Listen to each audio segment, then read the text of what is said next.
Hello and welcome to the Box Score Network preview show for Week 15 of the NFL slate. I'm Simon Short. Joining me this week is Parker, Austin, and Ben. The four horsemen are all back together again.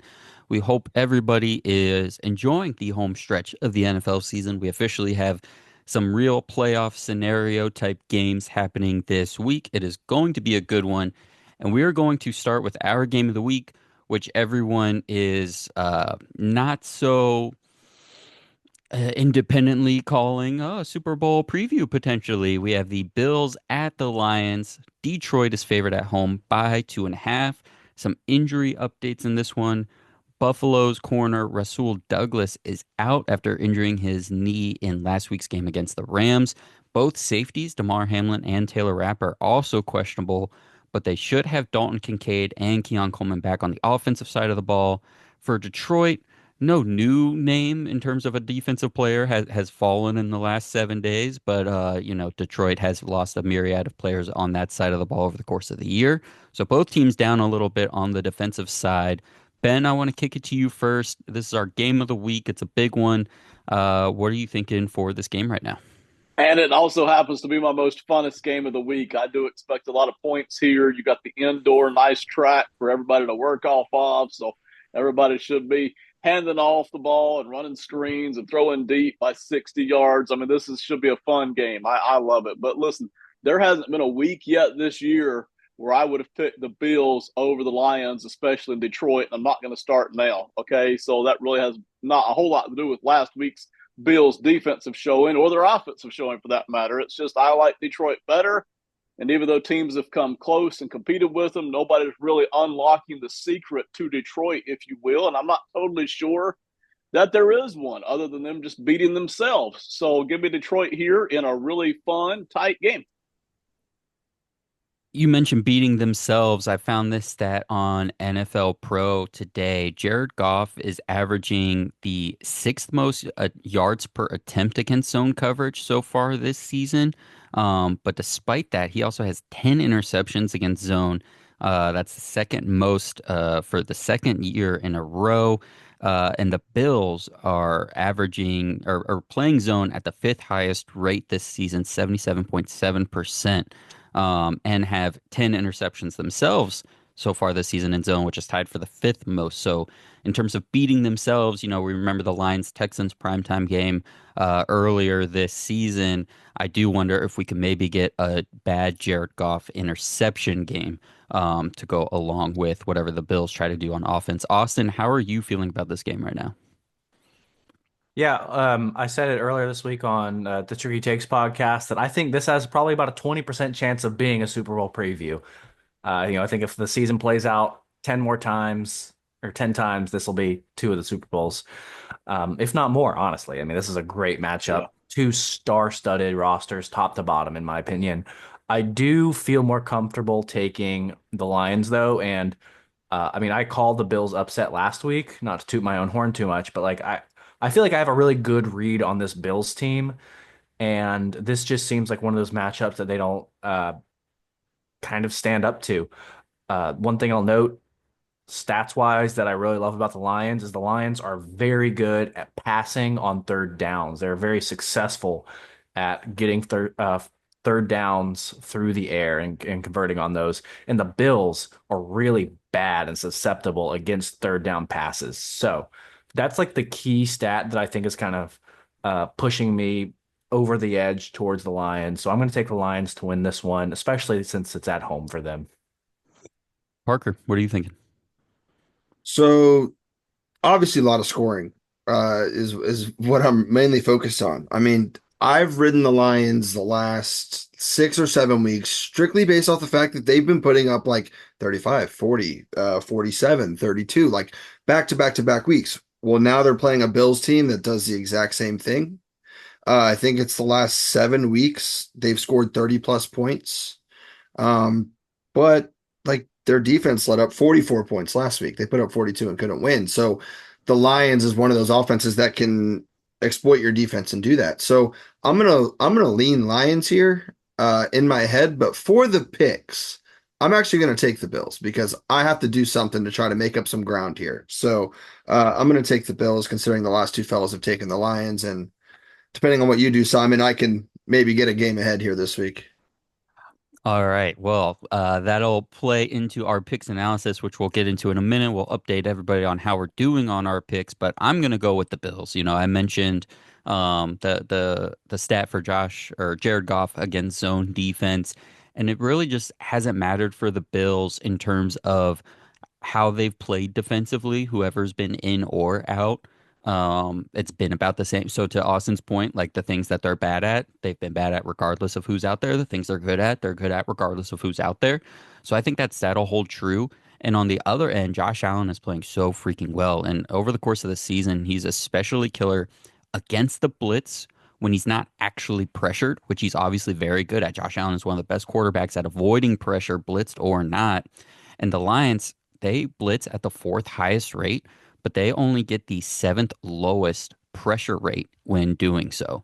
So they send numbers, really try and make up for a lot of that pass rush juice they're missing without Aiden Hutchinson. And now it usually works, right? They've only, this is per NFL Pro as well.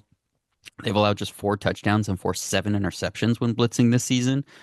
But Josh Allen is so good against the blitz. He's going to find those places where he needs to replace or get the ball out hot, get the ball to James Cook. If he's going to have that full complement of offensive weapons back as well, I feel really, really good about that. He's completing nearly 59% of his passes against the blitz with a league high 14 touchdowns.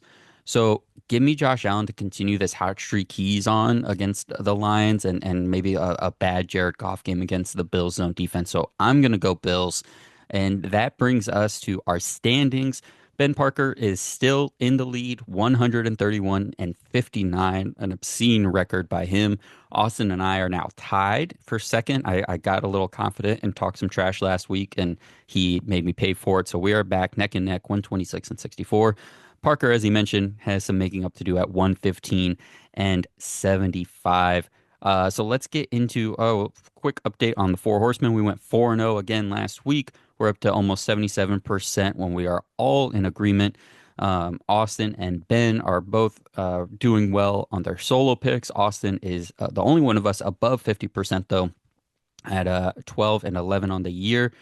And let's see, Ben and I are still the best pairing at 8 and 3, 72, over 72% when Ben and I are on the same page against Austin and Parker. But let's get into it, guys. First game we have here to pick the rest of the way. Commanders at Saints. Washington is favored by 7.5.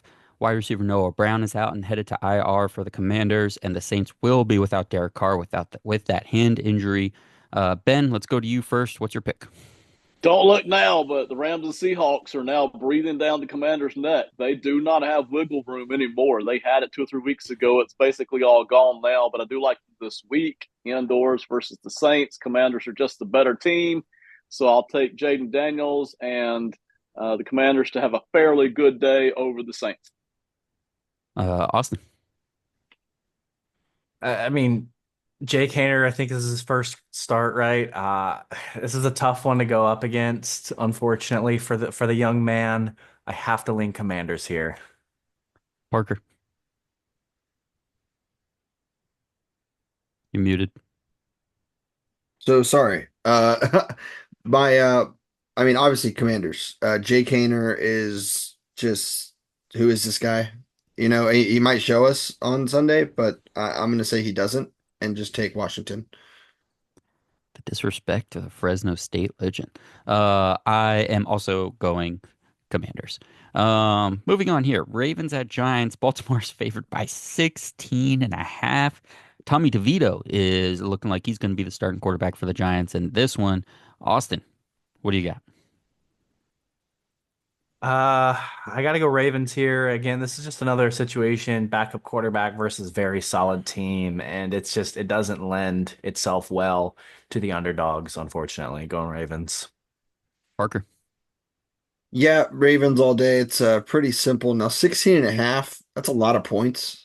Wouldn't surprise me if they cover, but also wouldn't surprise me if the Giants keep it within 10. But I still got to take the Ravens to win. The Giants can keep it to a respectable 10-14 probably here. Right. Right. Ben, what do you got? There was a time in the 80s and 90s where Mike Tyson played boxed against a whole bunch of guys that had no shot, so he would knock them out in the first or second round whenever he felt like it. Lamar Jackson versus Tony Danny DeVito is exactly the same thing, man. I mean, is there any more lopsided quarterback we're going to matchup we're going to get this week? I don't think so. This is my nobody gives a flying rip, most irrelevant game of the week. Give me the Ravens here all day long. Maybe the Giants hang around for a little bit, but that's it. Yeah, I got the Giants having no shot here. I'm going with the Ravens as well. Next up, we have Chiefs at the Browns. The Chiefs are favored by 4. Kansas City is getting Harrison Butker back, but DJ Humphries, the left tackle who was hoping to improve their left tackle situation, is now out. He made it about 2.5 quarters last week. For Cleveland, Cedric Tillman still out with that concussion. Parker, where are you leaning in this one? So I'm going to take the Browns, knowing that the popular vote's probably going to be the Chiefs. And like for me, it's just like the Chiefs have to lose one eventually, right? Like one of these have to go the wrong way. And like the Browns might be one of those teams that can pull something out of their you know what to make something happen. So I'm going to take the Browns. Ben. Parker's brother Peyton asked me week 3 or 4 if the left tackle spot was going to be a real problem for Kansas City. I said no, not expecting that the right tackle spot was also going to be just as horrible. It's a huge problem for Kansas City. You can only throw so many tight ends out there. It's really hindering this entire Kansas City offense, but the Jameis Winston experience will be too many interceptions against this Chiefs secondary, so the Chiefs win in a tight one in Cleveland. Austin, is it that big a problem for the Chiefs if they're also 12-1? And also, who do you have in this game? No. I think at this point the team is on autopilot. I mean, Patrick Mahomes, and don't crucify me for saying this, has reached like LeBron level, like regular season status where he's just like, who gives a rip? I mean, this every week is Ben's who gives a flying rip game to Patrick Mahomes. I mean, he's just like waiting for the playoffs to start, and then he's going to turn into just a transformer. Like he's going to go full Optimus Prime. I'm ready for it. I know it's going to happen. But yeah, I think this is just full autopilot game, especially up against this Browns team. They're just going to kind of storm on through, leave kind of a shaky ground behind them where they win it by like 4 points, a double doink missed field goal or something again. Like, it's always a win though. Always. Yeah, I've got the Chiefs here. Think about how much bad luck that has happened to the Chiefs' opposing teams, and then think about how much bad luck Jameis Winston just creates for himself. This is the easiest one to pick the ending of, or is it going to be a pick six for a walk-off pick six for the Chiefs or something like that in this one? And it'll feel random because it's what the Chiefs have done all year. But then we'll look and we'll remember it's Jameis Winston, so it's not that random. Next up here, we have the Bengals at the Titans. Cincinnati is favored by 5.5. The Bengals will be again without Orlando Brown. For Tennessee, Tony Pollard and Roger McCreary are both questionable. Ben, what do you got in this one? Titans have the best defense in the league, top 5 defense in the league until they don't, and then they give up 30 to 40 points. It's a bizarre thing we've seen out of them, and I feel like this will be one of those weeks. I've got the wild bunch in Cincinnati coming in, throwing the football all over the field. Cincinnati 42, Tennessee 21.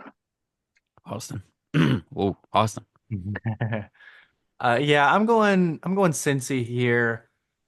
I've hopped off the Cincinnati wagon. I've like went 4 weeks in a row saying this is the week they get it back. This is the week they get it back. Well, it's gone. Like the train has left the station, but I think this week they're gonna make some headway, win a pretty solid game. At this point, it's not a must win because they don't have to win anything else throughout the season, but I think they're going to get this one done in probably pretty solid fashion. Parker. Yeah, I'm gonna say the same thing, man. Like the Bengals are gonna get it done. I'm off the Bengals to the playoff thing as well, kind of with Austin. Like there was part of me that goes, man, this offense is scoring points. Joe Burrow's looking MVP level. Like this team's gonna get it together, and I'm kind of off that, but they're a much better team than the Titans, so I got to take the Bengals on Sunday. The Bengals are a by far good enough offense to beat the bad teams just on the offensive side of the ball. That's what they're going to do again here this week. I have got Cincinnati as well. Dolphins at the Texans. Houston is favored by 2.5. Tron Armstead is doubtful for this one for Miami, and Juice Scruggs is out for Houston. Austin, what do you got here? This one smells like a Dolphins win to me. I don't know what it is exactly, but it smells fishy, pun intended. So I'm going Dolphins. Parker. I'm going to take the Dolphins here as well. Like strictly based off the fact that the Dolphins look like they've kind of gotten it together offensively. Last week, they played a division opponent in the Jets, came down, got an overtime win, with like a 2 minute drive and an overtime touchdown. So, good morale for the team. I think this is a good spot for them to get a win against a good Texans team. Ben. I really didn't know what to do with this game. It was one of the two toughest games of the week for me. I went back and forth. I literally typed the Dolphins' name in, erased it, put the Texans in, and I'm tempted right now, listening to these guys, just to go back and type in the Dolphins. But I'll stick with my Texans pick. On the whole, I feel like they are the better roster, and they're at home. So by 1 point, give me the Houston Texans here. I'm going Houston as well. That defense and is the best defense that the Dolphins have faced in this stretch, really, since they've gotten to a back and without Teron Armstead there. I think Danielle Hunter and co could have a big game on that defensive line. So I'm going with the Texans. Next up here, we have the Dallas Cowboys at the roaring Carolina Panthers. The Panthers are favored by 3. Ends, I think, a 2-year drought of being the underdog, which is like the second longest drought since I forget who, but somebody had 3 years recently from 2020 to 2023. I forget who that was now. But Parker, where are you going in this one? So I'm going to take the Dallas Cowboys. It's right up there next to Ben's who gives a flying flip game of the week. Like it's pretty bad. No one should care how the outcome is in this, unless you're putting money on the game. Now the spread says Panthers are the favorite. ESPN Analytics says the Cowboys have a 52% chance of winning. So I don't know what that's all about, but I'm going to take the Cowboys. It's my team. I don't want them to win really. I'd like for us to lose for draft purposes, but seeing them win isn't the worst thing in the world either. I think the morale of losing to the Panthers would do more harm than being Mhm. back a pick or two in this year's draft. Just going out on a limb Yeah, here. but then it gets Uh, McCarthy out, like for sure. So that's the good news okay, if we game within lose. the game. Yeah. There's something there. There's something there. Just not checkers. Ben, what do you Right. got? This is my late season resurgence game of the week. Both these teams just have past 3 or 4 weeks just scratched and clawed and fought their way back in. I love to see it. Give me the Cowboys in a tight one. I do expect this one to be very tight, but give me Dallas. I really feel like this pass rush is going to be a real problem for Carolina overall and Bryce Young, even though he's handling the pressure well. I mean, he really is, but I still like Dallas in this game. Awesome.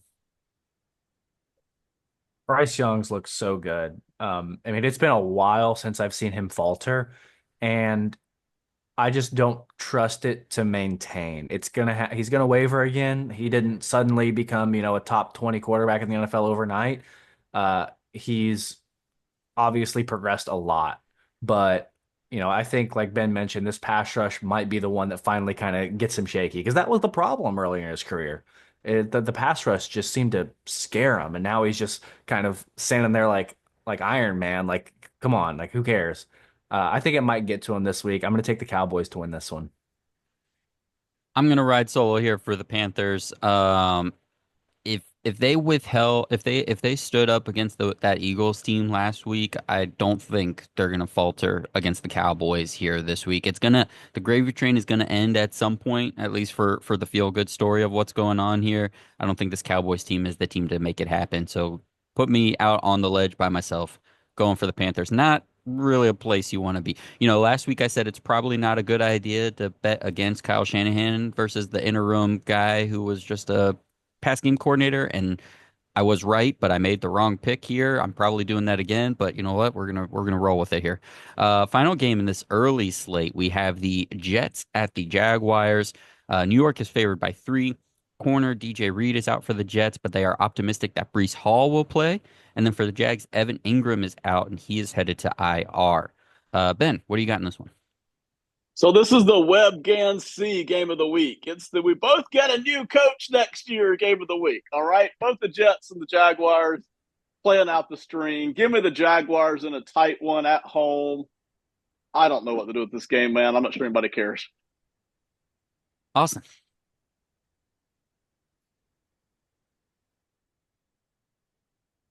I have to follow that. Come on.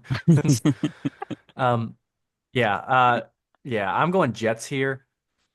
It feels like this is a game that is going to be so messy. It's like unpredictable, but I'm Yeah. expecting the Jets to handle this one with uh sort of ease, to be honest. Parker. Yeah, I'm with Austin here, man. Like looking at the Jags, like you said, Evan Ingram's out, Trevor Lawrence isn't playing, Gabe Davis is out, Christian Kirk's hurt. Like their offense just has nothing going for it. And on the Jets side, like their offense looked good last week. Devontae Adams is finally coming around, getting involved in the offense. Brees Hall might be back, so I'm going to take the Jets here in a pretty easy win for them. Yeah, give me the Jets as well. It feels very Aaron Rodgers-y to have everything happen that's going on, but then like beat up on Mac Jones and this depleted Jaguars team and be like, see, I'm still good. So give me the Jets in this one too. Let's move into our afternoon slate here. We have the Steelers at the Eagles. Philly is favored by 5.5. Pittsburgh is going to be without George Pickens, Larry Ogunjobi, and Deshaun Elliott. Austin, what do you got here? Without the injuries, I would lean Philly. So the injuries, I think, have just kind of put me fully in favor of Philly this week. I'm going Eagles. Parker. Yeah, I'm going to take the Eagles as well. They've looked like they're the one team that can really stand up to the Lions in the NFC, and they have just been like an unstoppable force, hitting on all cylinders. I think they're a team that could take advantage of Pittsburgh on offense, so I'm going to take Philly as well. Ben. I'll pick the Eagles as well, but I really, even more than the winner of this game, I want to see one of these two teams flex some muscle. I either want to see the Eagles step back up and win convincingly at home without all the fussing and the immaturity, or I want to see the Steelers step up and win a game with their offense and actually show that they can do something against a good Eagles defense here. If this turns into a mosh game where it's 16 to the 15 and Tomlin just kind of outduels Sirianni in a cute little field goal game, I don't really care about the outcome. I want to see somebody flex some muscle here moving forward. Yeah, give me the Eagles here. Steelers I don't think have a shot without George Pickens, and those two defenders are two of their best run defenders as well. So this could be a big Saquon game. Plus Steelers having some struggle on offense. Is it okay that I changed my mind? I typed in the Make you doc. Is got that you okay? you got to make the case. You got to make the Okay. case. Other Okay. than is there a case other So, than you just need yeah, to make up no, some no, wins here? there is a case. So on my pod earlier this week, this is why I took the Steelers on my pod. Because Jalen Hurts has to go right to win. And TJ Watt is going to be on his right all day long. And like he's one of two people that can make Jalen Hurts go left. And Jalen Hurts sucks to his left. It has been my case all year long. That's the one thing I would, if you guys want me to go back Eagles, I will.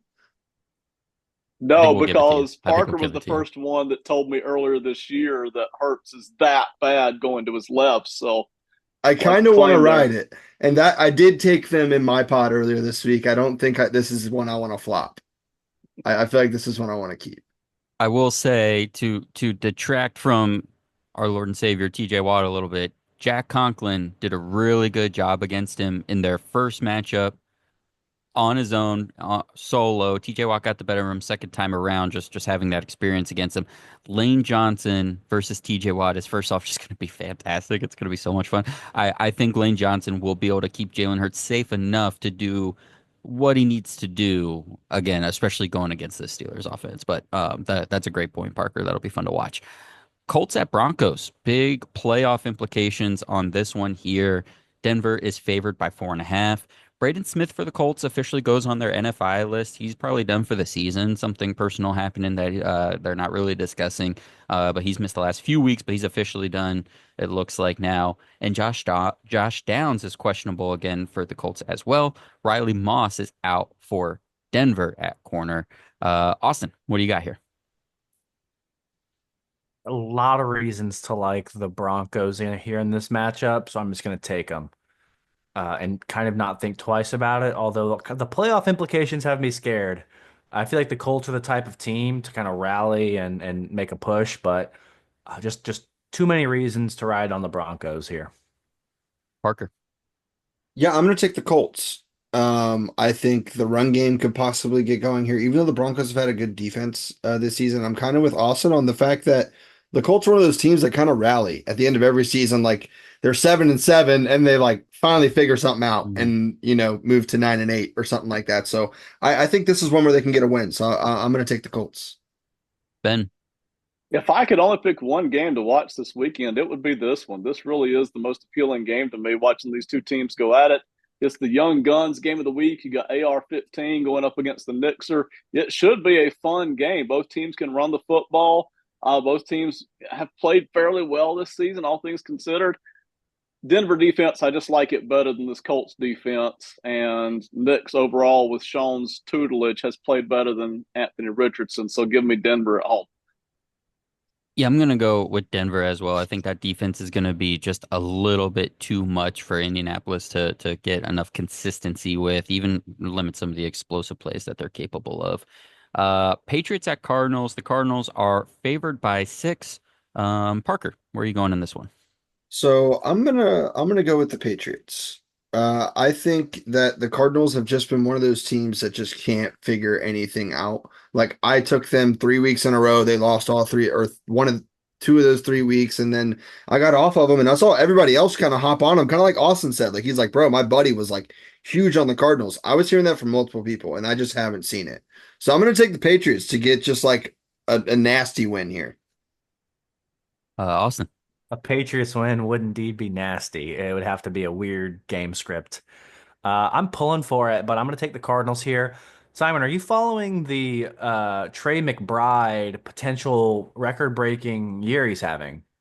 No, what is this? So do you know who currently owns the record for most passes caught in a season without a touchdown? Deontay Johnson. Exactly. Trey McBride's I believe 6 receptions I away think from you're breaking right. that I think he's record. very close. You're right. Wow. You're right. Following that saga, for Simon's sake, I'm hoping Deontay Johnson can hold that forever, and Trey McBride gets a score this week. I think it's only I am actually one of the like bigger Deontay Johnson fans amongst the O Nation, but I do think it's right that he holds that for a little bit. And Trey McBride shouldn't have that on his record. That's not No. that's he deserves so much better than that. Not a chance. Ben, where are you going on this one? Stat of the week from Austin. I like it. To me, this is a sneaky good game here. This really should be a fairly fun game to watch. Drake May and Kyler Murray, and lots of young players on both sides here, especially the Arizona side. Give me Arizona to win. They're the better football team, but I would look forward to this football game. I think it's taken to through 14 weeks, but I think the Bengals are the good bad team and the Cardinals are the bad good team. Give me Arizona to bounce back against this bad Patriots team, and look, they could still go on a little run here. They're not completely out of it yet, so give me Arizona to beat up on this Patriots team. Bucks at Chargers. This is talk about a gross one. LA favored by 2.5. Antoine Winfield Jr. is out. Bucky Irving is questionable. Will Disley is out for the Chargers, and once again, Lad McConkey is questionable. Ben, what do you think for this one? I'll take the Chargers, but those injuries are starting to pile up on the Chargers, right? You got Disley, and then you've got J.K. Dobbins, and then you've got Loud McConkey in and out. I mean, it's just kind of starting to pile up. I'll still take the Chargers. They're playing overall better, but this should be a tight one. Austin. I'm gonna go Bucks here. I think this is an all offensive team versus an all defensive Hmm. team. Both teams kind of rely on one side of the ball, and generally speaking, those lend themselves to offensive teams more often than not. When they do lend themselves to defensive teams, it's a absolute blowout usually, and it's so bad. But I'm not expecting that kind of a game, so I'm going to take the offensive team here, and that's the Bucks. Parker. I'm gonna take the Buccaneers as well, and like I think these are two very like evenly matched teams. Like Austin said, one team's got a great defense, the other team's got a pretty solid offense. Only thing I'll say is be one way, man, is like, dude, I love to root for Baker Mayfield. So I'm gonna take the Bucks to win in this one. I'm going to take the Chargers in this one. The X factor for me on this is Lad McConkey. So the last 2 weeks, he's been limited at practice all week and designated as questionable come Saturday. But the difference is, I was looking at some of the beat writers noted that this week he was doing all of that same stuff, limited, questionable right now, but he is in shorts. He's got a sleeve on. He looks a little bit more active than he did last week, where he had a full brace and sweatpants on all week. So I think McConkey's going to play, and I think that's going to boost that Chargers offense the little bit that they need to keep up with this Bucks offense. So give me the Chargers in this one. Let's get to our primetime games here. Sunday night, we have the Packers at the Seahawks. Green Bay is favored by 2.5 on the road without Jair Alexander, Javon Bullard, and possibly even Corey Ballantyne in the DB room as well. Seattle is likely going to be without Kenneth Walker III for yet another week. Parker, what do you got in this one?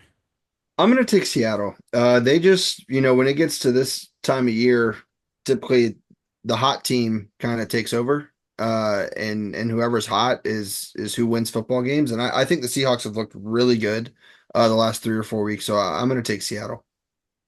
Ben.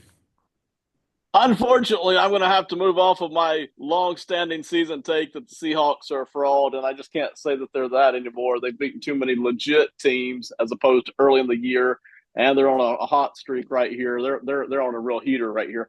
I'm going to pick Seattle to win in a very, very close, tight game. This is the other of those two games I mentioned that I really didn't know what to do with, but I felt Seahawks early in the week.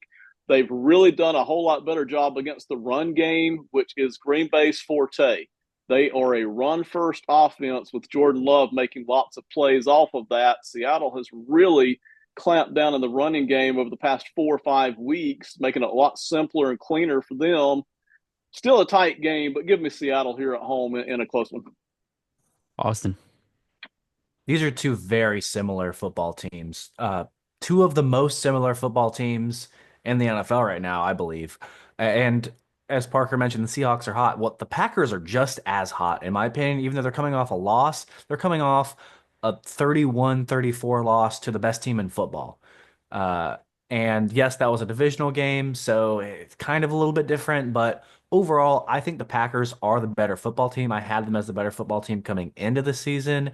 And while I think it's a lot closer than I did preseason, I still think the Packers maintain that advantage. So I am giving a slight edge to the Pack here. I'm going Packers as well. I'm going to rely on that run game that's been consistent all year. Seattle is getting better at defending the run, but on their side, last week was their best run game of the season offensively. 176 yards is their season high. I don't think they're going to duplicate that again. So I think the Packers ultimately have the better chance for the explosives and the better chance to control time of possession. So give me both of those things in favor of Green Bay. Give me the Green Bay for the win. Monday night, we have a doubleheader here. Bears at Vikings. Usually they do a good job of putting the more interesting of the doubleheader on a Monday night second, so we just get that little bit of extra time with it. We can get off of the bag. They didn't do that this time around for us. Bears at Vikings at least has intrigue, has a good team involved. Minnesota's favored by 6.5. No Roshan Johnson or Javon Dexter for Chicago, and Minnesota corner Stephon Gilmore is questionable. Ben, where are you going here? Yeah, give me the Vikings here all day long. Maybe Chicago puts up a bit of a fight for a while, but they're just going to be outgunned. Even if Thomas Brown and Caleb Williams are kind of back in tune again this week, I mean, you kind of look for 20 points, right? Not 30 or 35, and the Vikings are going to be able to score some points here. So give me the Vikings something like 34-20. Austin. Yeah, I'm going to go Vikings here. This NFC North has been crazy. I wouldn't be shocked if the Bears pull something out, but last week I kind of what I said was Kyle Shanahan versus a guy who was a quarterbacks coach a few weeks ago. Kyle Shanahan's going to do what he needs to do to win that football game, and sure enough, he did. Kevin O'Connell is right up there amongst the best coaches in the NFL right now. So I think the same rule applies here that the better head coach by a wide gap is going to do what he needs to do to win this football game. Parker. Yeah, man, I'm I'm right there, dude. It's just like Kevin O'Connell versus the Bears, and it's Kevin O'Connell takes the win all day. It's very easy. Vikings for me. Next. Yeah, I've got the Vikings here too. I think that defense is gonna handle whatever Chicago may have cooked up recently. Final game here, Falcons at Raiders. Atlanta is favored by 5.5. I wonder if that's moved in the last few hours since I double checked that. But Max Crosby is out, officially going to IR. His season's officially done. Aiden O'Connell is questionable. He did not practice at all this week, but he is officially listed as questionable to play. Um, Austin, what do you got here? Man, I really wanted to pick the Raiders here. I really did, but some of the news that we've heard coming out of Raiders camp is just it's deflating to their chances of winning this football game.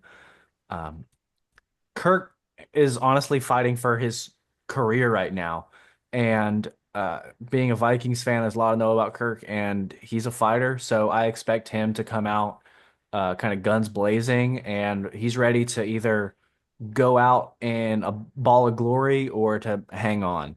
And so I'm expecting him to light it up against a pretty depleted Raiders defense. Parker. Yeah, part of me wants to be able to root for the Raiders, but like it just doesn't look good. So I'm gonna take the Falcons.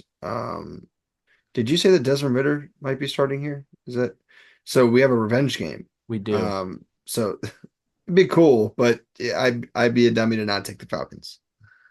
Ben. Raiders season just can't end soon enough. The Crosby thing just kind of puts any hope of anything here done. The Raiders just not a good football team. They're scrapping and clawing. They're in some of these games for a while. They're just not a good football team. Falcons are limping to the finish line here, but Kirk Cousins should have passed the ball against this defense. If he doesn't, for some reason, I'll pick the Falcons. But if he doesn't, by halftime, a little bit of panic might set in. You might see Michael Penix come out for second half if the Raiders are up at halftime and if Kirk Cousins is struggling, because the Falcons' season is very much on the line here if they were to lose this game. Has there ever been a game where we're just as likely to see a quarterback bench because the team is up 30-0 at halftime as we are the quarterback gets benched Yes. because he's playing so poorly? I mean, Kirk Cousins could have that 500-yard game with no Max Crosby across from him against this Raiders defense. And yeah, he could also throw 3 picks in the first half. So I'm leaning like everybody here and saying it's probably going to be a good game with the way this Raiders team is playing, with the way this Raiders pass rush is probably not going to get to Kirk as much as some of the more recent games have. And maybe Atlanta just runs the ball even more than they have been recently. So give me the Falcons to take care of this one as well. All right, let's move into our bets here. Quick update on the standings. I am in the lead at 112.68 goats. Ben is at 87.04. Austin is at 59.29, and Parker is at a clean, even 50. Austin, what's your first bet? Well, if you weren't paying attention to the Eagles last week, that was a really close, scrappy game. A guy almost lost $3 million. It was wild. Um, but there was some drama with the pass catching and really the offense as a whole. And I know everybody's on board the Saquon Barkley, MVP train there, and they're pulling for him. But I think the divas on the team, everybody knows wide receivers are divas. I think the divas are getting a little needy, getting a little jealous of Saquon, and I'm expecting this offense for Philly to manufacture a couple touchdowns for the receivers. So I am putting five goats at a plus 290 odds for AJ Brown and Devontae Smith to combine for two touchdowns. So that could be one by each of them or two by one and none by the other. If they combine for two, it hits. This is good because I think Mike Tomlin and the Steelers are going to be so focused on just trying to take care of the run game, and that's a perfect recipe between the Eagles wanting to get their pass game going, Steelers want to make sure the Eagles' run game doesn't get going. I think there's going to be plenty of action through the air. Ben, what do you have here first? I already alluded to the Bengals winning 42-21 against the Titans, so I've got the Bengals in an adjusted line here, winning by 8 or more. I can get that at plus 142. I'll put five goats worth on it. I like it. That's a good one. They could give up a lot of points and still easily do this. So that's a good one for sure. Parker, what's your first bet? Alrighty, so I'm going to take three receivers to combine for more than 250 receiving yards, and that is CeeDee Lamb, Tyreek Hill, and Devontae Adams. It's at plus 235, and I'm putting 20 goats on it. So this is like a lock for me. All right, my first bet is one that I alluded to last week, didn't pull the trigger on, and I'm gonna hop on it and hope it keeps going. Zach Sealer for the Miami Dolphins, uh, getting over 0.25 sacks in this one. That's plus 100. They've been crashing the pocket. He got 2 sacks last week, or 2 sacks last week, I think, just Yeah. against the Jets. And Houston, although I think that defense is going to lead them to a win. CJ Stroud has been sacked the second most times this whole season still. So give me Zach Sealer to get a sack here against this rough Texans interior offensive line. Austin, you got a crazy one here cooking. What's your next bet? This is my 25 rushing yard bet for the I think I did this to where they're all in the early slate Sunday. I like, getting out of the way early. So I think I picked all the right games for this, but it's Tony Pollard, Tyrone Tracy, Chase Brown, Isaiah Pacheco, and last and most risky, Kendre Miller, who really boosts the odds on this one. He's the backup running back for the Saints, but when the new regime took over, he was a pretty high draft pick a couple years ago. Got in the doghouse with the head coach and the current coaching regime. When the new regime took over, they said, "Hey, we're gonna clean slate. We're gonna give you a chance, and just go to work." And he looks really good. So I'm riding with him to get 25 rushing yards along with all those other guys in a parlay. If they all get that yardage, I'm getting plus 107 odds on that, and I'm feeling confident here. I'm going 20 goats worth. So it's a big bet for me. Uh, gotta kind of send it at this point. We really need someone to get in the red here so we can start borrowing some goats. We have to get to this point in the season. We have a few weeks left to do it. Ben, what's your last bet? Earlier in this episode, I didn't know what to do with Dolphins Texans, and I picked the Texans to win. I am now quite literally hedging my bet and putting money, goats worth, on the Dolphins to win. Not just win, but win by 4.5 or more in an alternate line here. I can get that at plus 192. So in this alternate universe, the Dolphins have a big day passing and they win by, more than 4.5. And I'll put 5 goats worth on it. That's a big one. That's a big one. It doesn't make me feel good to be going against Ben in bets and picks, but we'll see what we got. Parker, what do you got? Alrighty, so here goes the parlay of the week. I'm going to take the Commanders minus 7.5. I'm going to take the Jets, Bengals, Seahawks, Vikings, and Falcons all to win. I get that at about 16 to 1, so I'm putting 5 goats on it to make 80.95 goats. This is the And annoying launch thing we into the said was league. going to happen in like week 2. We were like, Parker's Yes. going to get down big right at the end of the season, and then just he's going to nail one of these, and it's going to. Put me God. right back. Yep, it's coming. It only takes hang on. one. Washington, It New takes York, one. Cincy, Seattle.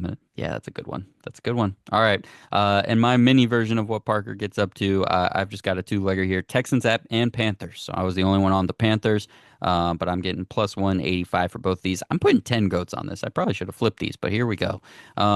Give me the Texans and the Panthers to both win. And that's plus 185. I'm putting 10 for 18.5 goats. All right, everybody. Anything else before we get out of here? Enjoy the weekend, everybody. Oh, All good right. luck. Fantasy football playoffs are here. Good luck to everybody that Par- needs some points. You might be talking to two guys going up against head to head each other in a league next week. Yeah, Parker and I. next week we both have like an 80% chance of winning our matchups We're this both up week. 60 points. Yeah, so we might be playing each other next week. So me and Austin might not be on speaking terms when we come back. We'll have to we'll put a border in the Zoom call so you guys can't see each other, and we'll come up with some appropriate bets, and maybe we'll have to make a pick. We'll have to He'll look at be these he'll be rosters. Yeah, muted. we'll show y'all our rosters, and then y'all two can pick winners. Oh, There yeah. we go. There we go. All right. All right. Well, for all that exciting updates that I'm sure everyone is just waiting for bated breath on. Thank you all so much for watching and listening. Make sure you like this video, subscribe to the channel. We're going to have content going up on here through the rest of the season, through draft season. So make sure you are subscribed to the channel, following Box Score Network on Twitter as well, at B Score Network, and check out all of the audio podcasts going on here as well. We have the Tricky Takes Pod, Two Peas on a Pod, Odds On Favorite, the Simon and Friends podcast, as well as Because CONCACAF, our soccer podcast. So make sure you're checking all of that out every single week. We will talk to you next time. Good luck and enjoy the games.